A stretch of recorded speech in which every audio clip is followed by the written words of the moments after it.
Everyone, welcome to Akshansh classes. हम discuss कर रहे थे class 12th chemistry chapter 1 solution NCERT line by line.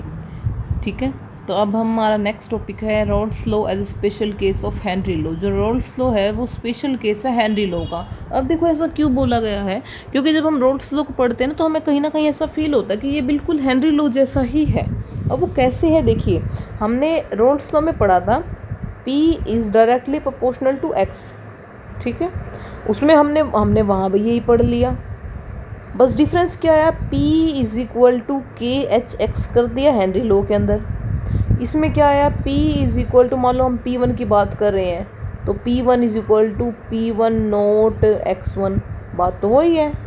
तो यहाँ पर क्या बोला है कि जो रॉल्स लॉ है वो एक स्पेशल केस है हमारे हेनरी लॉ को। तो according to Raoult's law, vapour pressure of volatile component in a given solution is given by Pi is equal to Xi Pi naught. In the solution of gas in a liquid, one of the component is so volatile that it exists as a gas, and we have already seen that its solubility is given by Henry's law, which states that. अब देखो, इन्होंने कहा कि जो vapour pressure है volatile component का solution के अंदर, उसका फॉर्मूला दे रखा है, ये आया था। तो हमें पता है कि जो अगर किसी गैस को लिक्विड में डिजोल्व किया जाए तो वो बहुत ज़्यादा वोलेटाइल होती है, क्योंकि वो गैस की फॉर्म में एग्जिस्ट करती है। तो उस टाइम पे गैस की सोलबिलिटी है वो डिपेंड करती थी, हमने पढ़ा था पार्शियल वेपर प्रेशर के ऊपर। तो वहाँ पर हमने ये पढ़ा था P इज इक्वल टू के एच एक्स। तो अब देखो इसमें, if we compare the equations for Rolle's law and Henry law, it can be seen that partial pressure of volatile gas or component is directly proportional to mole fraction in solution. हमने यही चीज़ Henry law में पढ़ी थी, यही हमने Rawls law के अंदर पढ़ी है। Only the proportionality constant Kh differs from P1 naught. Thus Rolle's law becomes a special case of Henry law in which Kh becomes equal to P1 naught. अब देखो वही बात है जो मैंने अभी आपको फॉर्मूले से समझाई है कि हेनरी लॉ ने क्या किया था, यहाँ पर Kh दे दिया था, हेनरीज कॉन्स्टेंट दे दिया था। उन्होंने यहाँ पर P1 नोट या P2 नोट दे दिया था, जो प्योर कंपोनेंट के अंदर उनका पार्शियल प्रेशर है वो था।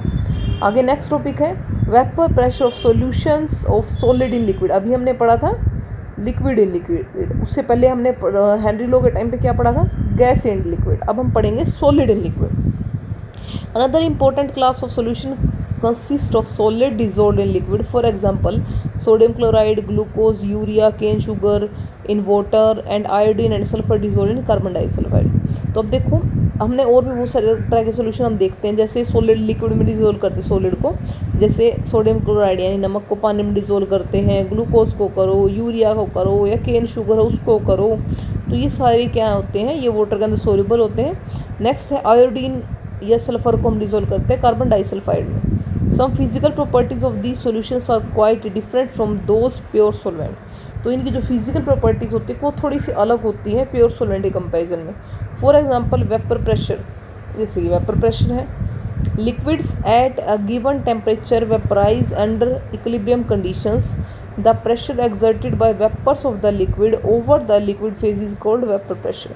अब देखो यहाँ पर वेपर प्रेशर की डेफिनेशन ध्यान से देखिएगा, liquids at a given temperature vaporise and under equilibrium condition, pressure exerted of by the vapours of the liquid over the liquid. ये कह रहा है कि अगर हम प्योर सॉल्वेंट की बात कर रहे हैं तो इक्विलिब्रियम कंडीशन पे इस लिक्विड के ही वेपर्स का वो प्रेशर जो वो लिक्विड के ऊपर अप्लाई कर रहे हैं उसे हम बोलते हैं उनका वेपर प्रेशर। ठीक है, यानी उसी लिक्विड का, उसी के पार्टिकल्स अगर वेपर फेज में जाके उसी के ऊपर प्रेशर अप्लाई करेंगे तो वो कहलाएगा vapour pressure. In the pure liquid, the entire surface is occupied by the molecules of the liquid.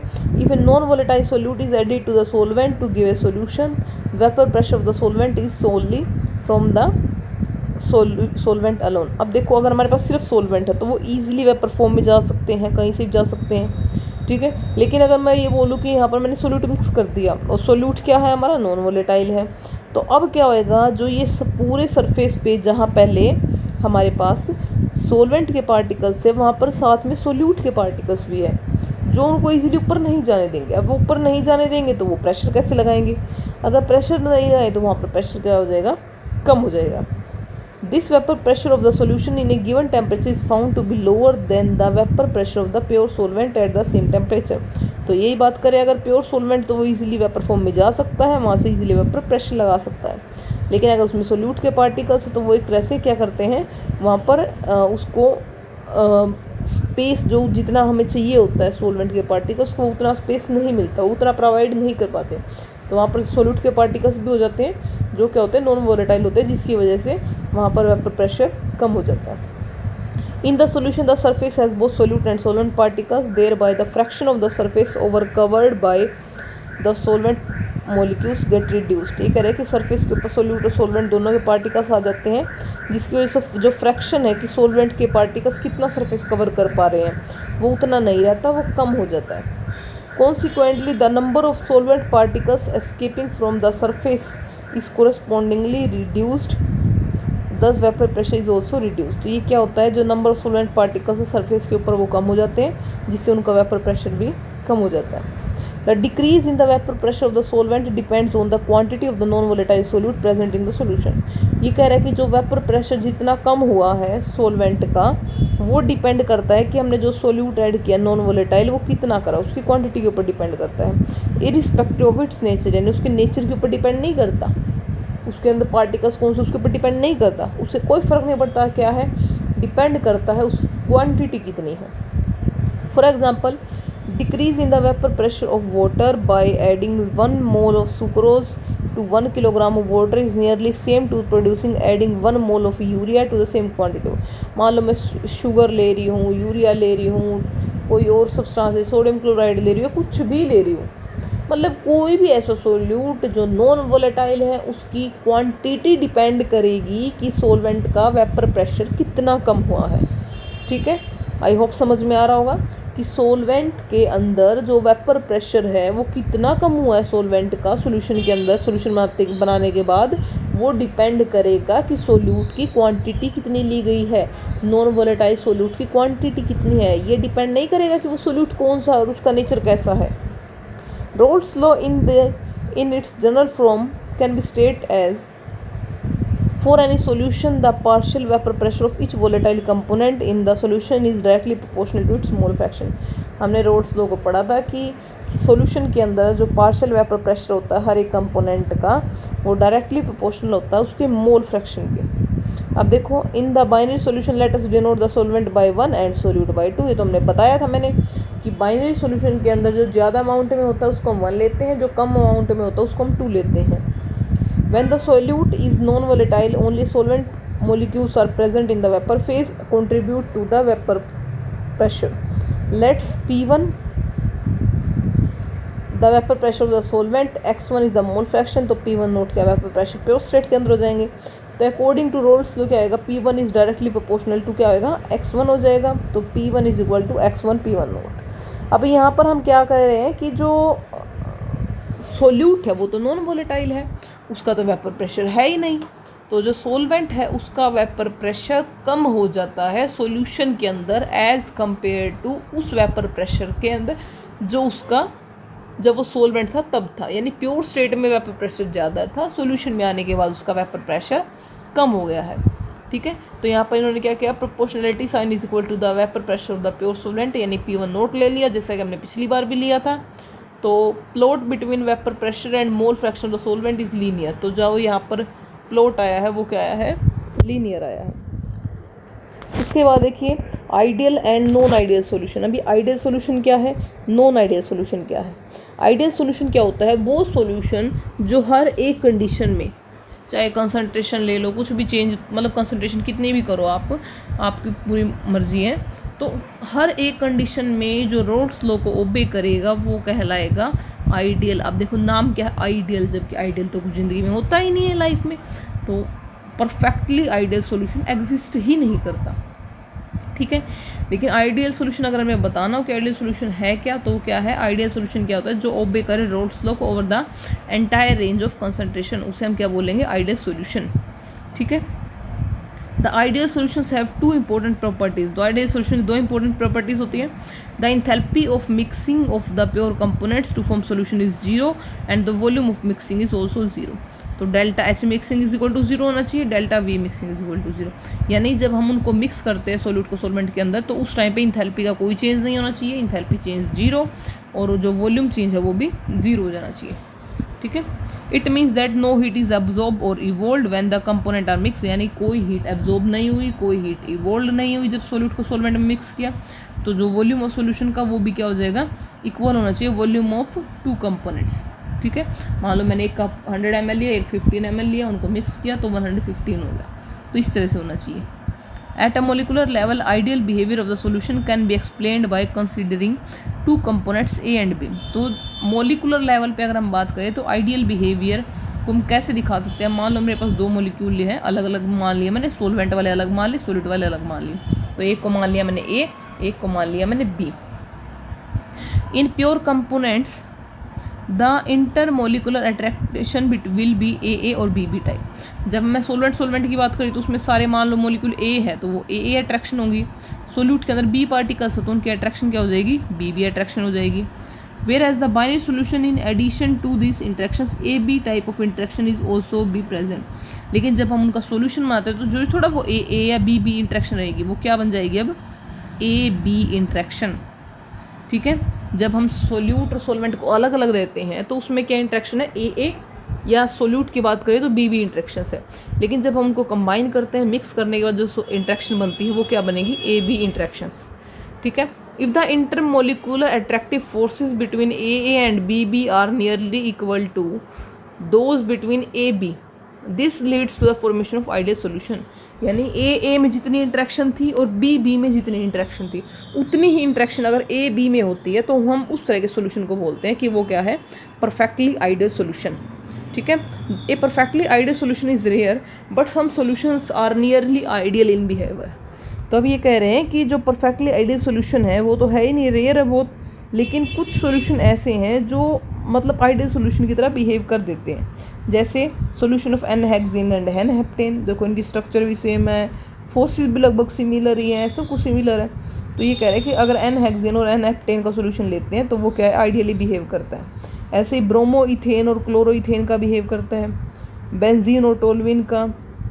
तो ये क्या कह रहे हैं कि ये जो सॉल्यूशंस अगर हम लेते हैं तो ये आइडियल सॉल्यूशन की तरह ही बिहेव करते हैं। परफेक्टली आइडियल तो है नहीं बट आइडियल की तरह ही बिहेव करते हैं। उसके बाद आता है non ideal solution. Non ideal solution क्या है, बिल्कुल आइडियल के अपोजिट चलेंगे हम।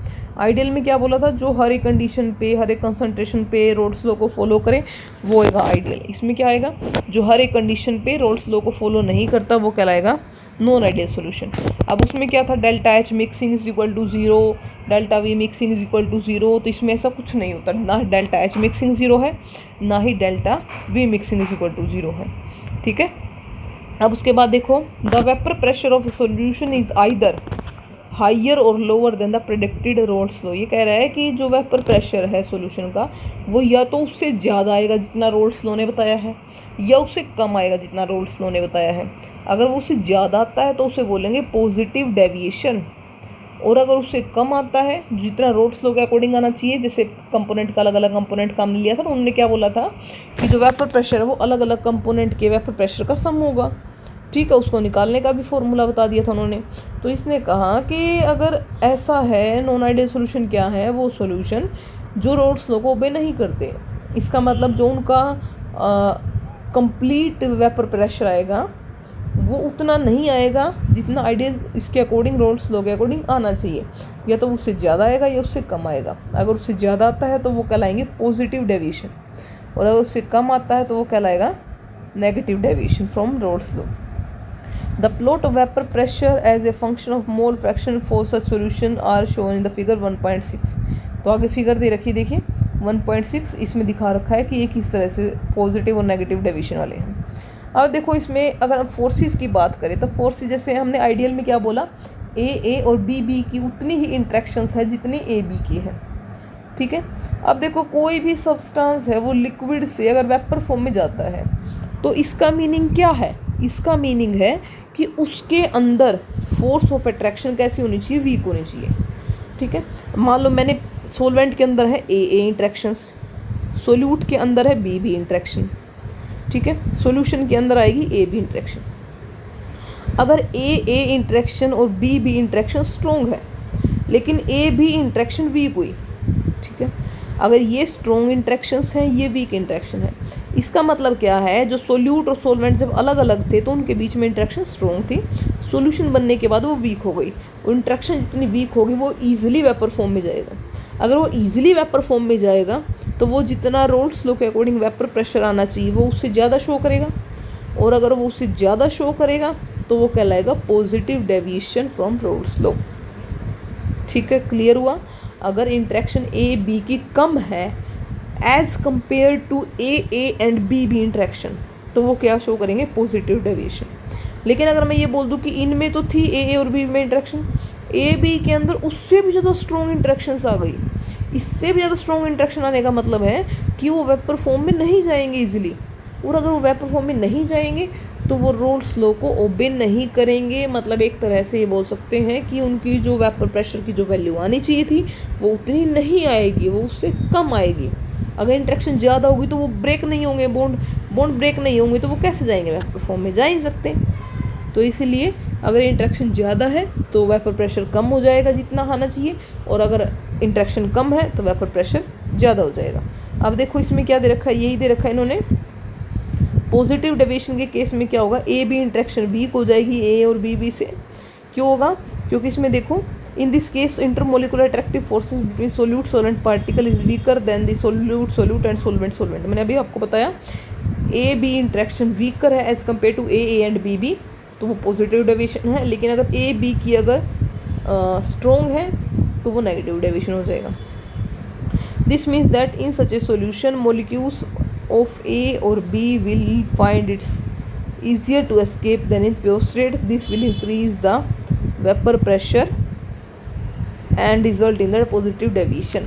तो देखिए यही है कि अगर ए बी इंट्रैक्शन कम है ए और बी से तो वो पॉजिटिव डेविएशन को शो करेंगे। अब इनके एग्जाम्पल हमें ज़रूर याद करना है, क्योंकि कई बार हम देखते हैं कि हमारे एग्ज़ाम में इसमें से एग्जाम्पल दे के पूछ लेते हैं कि इनमें से चारों में से कौन सा है जो पॉजिटिव डेविएशन का एग्जाम्पल है, इनमें से कौन सा है जो आइडियल सोल्यूशन का एग्जाम्पल है। तो हमें इनके एग्जाम्पल बिल्कुल अच्छे से याद करने हैं जो एनसीईआरटी बुक में दिए हुए हैं। ठीक है, अब देखो इसमें पॉजिटिव डेविएशन में देखो जो हमारा ग्राफ था रोल्स लॉ का वो ग्रीन लाइन से दिखा रखा है, और जो पॉजिटिव डेविएशन वाला ग्राफ है वही ऊपर से दिखा रखा है, यानी जो वैल्यू आनी चाहिए उससे ज़्यादा वैल्यू आ रही है। ऐसे नेगेटिव डेविएशन में क्या होगा, जो वैल्यू आनी चाहिए वेपर प्रेशर उससे कम आएगा। तो देखो ये आ गया हमारा ग्राफ, ये आ गया और फिर ये आ गया। ठीक है, इस तरह से हमारा ग्राफ है वो नीचे की तरफ आ जाएगा।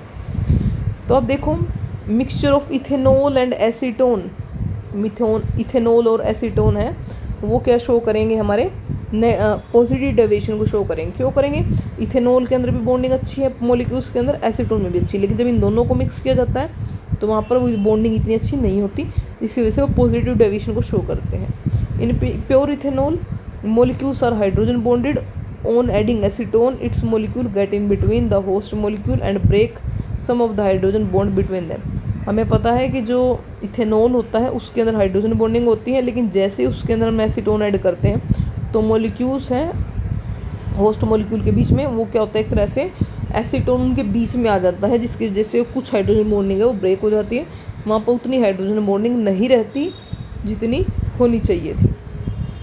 Due to weakening of interactions the solution show positive deviation from Raoult's law.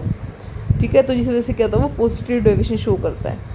उसके बाद in a solution formed by adding carbon disulphide to acetone the dipolar interaction between solute solvent molecules are weaker than the respective interactions among the solute and solvent molecules. ऐसे ही अगर हम carbon disulphide को acetone में add करते हैं तब भी वो सेम ही शो करेगा। In case of negative deviation में क्या होगा, मैंने अभी आपको बताया था ए और बी इंट्रैक्शंस हैं वो वीकर है as compare to A B, यानी ए बी के बीच में स्ट्रॉन्ग बॉन्ड बन गया जबकि ए और बी में नहीं था, तो उस टाइम पे क्या शो करेंगे वो negative deviation. An example of this type of mixture is phenol and aniline. Phenol और एनिलीन इसका एग्जाम्पल है। अब फिनोल क्या होता है हमारा, देखिए ये क्या है फिनोल, और ये क्या है एनिलीन। ठीक है, अब यहाँ पे हाइड्रोजन और नाइट्रोजन के बीच में क्या हो जाएगी, हमारी हाइड्रोजन बॉन्डिंग बन जाएगी। अब हाइड्रोजन बॉन्डिंग बनेगी तो इसका मतलब सॉल्यूशन के पार्टिकल्स के अंदर फोर्स ऑफ अट्रैक्शन ज़्यादा है, सोल्यूट या सोलवेंट के पार्टिकल्स के बीच में फोर्स ऑफ अट्रैक्शन इतनी ज़्यादा नहीं थी, जिस वजह से क्या हो जाएगा हमारा जो सॉल्यूशन है वो नेगेटिव डेविएशन शो करेगा। ठीक है, उसके बाद फिनोल एनिलीन देख लिया हमने, यहाँ पर मैंने आपको बता दिया किस तरह से बॉन्डिंग हो जाती है। और उसके बाद इन्होंने एग्जांपल दे रखा है एसीटोन और क्लोरोफॉर्म का, ठीक है, उसके अंदर भी यही आता है। आज हम यहीं तक पढ़ेंगे और एज़िड्रॉप करेंगे हम नेक्स्ट वीडियो में। Thank you and have a nice day.